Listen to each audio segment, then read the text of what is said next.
반갑습니다. 네, 지금 인내과 맡고 있는 이지창입니다. 요즘 날씨도 많이 덥고 장염 환자분들도 많이 늘고 있습니다. 그래서 이번엔 장염이 이제 어떤 질병인지에 대해서도 한번 알아보고 앞으로 어떻게 장염을 예방할 건지에 대해서 알아보도록 하겠습니다.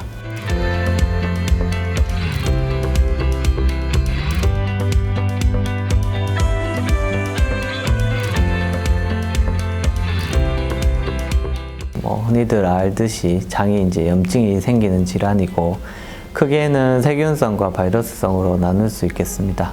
특히 여름철에는 고온다습한 날씨 탓에 세균 번식이 이제 활발해지고 식중독균에 의한 감염 위험이 커지고 요즘 이제 여름철에 이런 환자분들도 많이 증가하고 있는 추세입니다.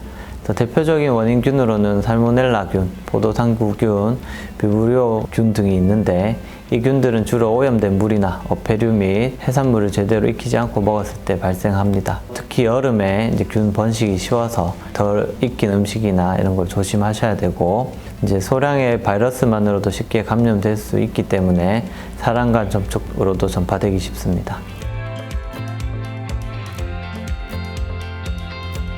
제일 이제 흔한 증상으로는 복통이 첫 번째고 뒤따라서 많은 설사를 동반하게 됩니다. 그래서 이제 어떤 장염이냐에 따라서 증상이 조금씩 다르게 나타나는데 대부분 장염은 1에서 3일간의 잠복기를 거친 후에 나타나기 때문에 환자분들이 간혹 아침에 식사를 하시고 점심때 오셔서 배가 아프다 하는 경우가 많습니다. 하면 아침 먹은 것 때문에 점심때 이제 증상이 생긴 걸로 오해하시는 분들이 많은데 장염인 경우는 우리가 보통 제일 빨리 잠복기를 따졌을 때 해도 7시간 후에 나타나는 게 제일 빠른 감염이기 때문에 보통 전날 음식이 어떤 거였나가 제일 중요하겠습니다. 그래서 세균성 장염인 경우에는 고열이나 구역질, 구토, 설사 및 혈변이 나타날 수 있고 이로 인해 심한 경우에는 쇼크 상태까지도 빠질 수 있습니다.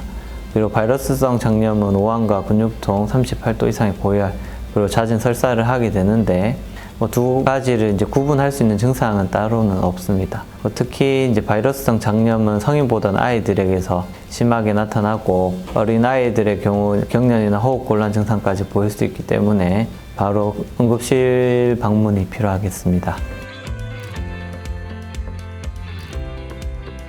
저도 환자분들한테 제일 중요시하게 설명드리는 부분이 금식인 부분인데 금식을 통해서 장도 휴식을 하고 회복할 수 있는 시간을 벌어야 됩니다. 무작정 금식을 하게 되면 우리가 탈수라든지 영양 부족으로 인해서 오히려 악화되는 상황이 생길 수 있습니다. 일반적으로 장염이 많이 안 심하다, 좀 견딜만 하다 싶으신 환자분들은 오히려 이제 죽처럼 소화를 잘 시킬 수 있는 부드러운 음식을 위주로 해서 자주 먹는 것이 좋고 수분 손실이 많기 때문에 이온 음료나 보리차 등 이제 흡수가 잘 되는 수분을 보충해 주는 게 좋겠습니다. 커피나 콜라, 녹차 같은 카페인 함량이 높은 음료는 오히려 설사를 더 유발할 수 있기 때문에 이런 음식들은 반드시 피해야 되겠습니다.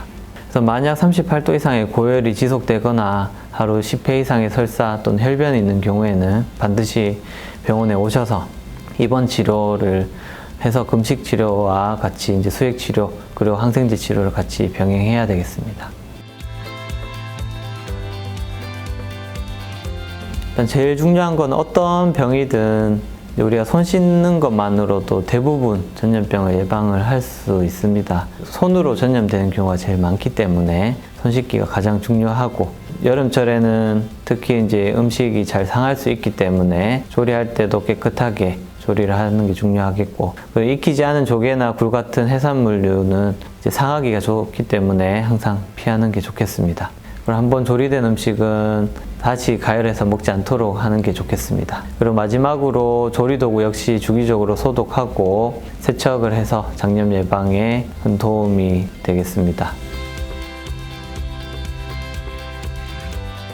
얼마 남지 않은 여름 건강 유의하시고 장염이 의심된다, 복통이나 설사 등이 있을 때 가까운 병원을 찾으셔서 전문의와 상담하시는 게 좋겠습니다.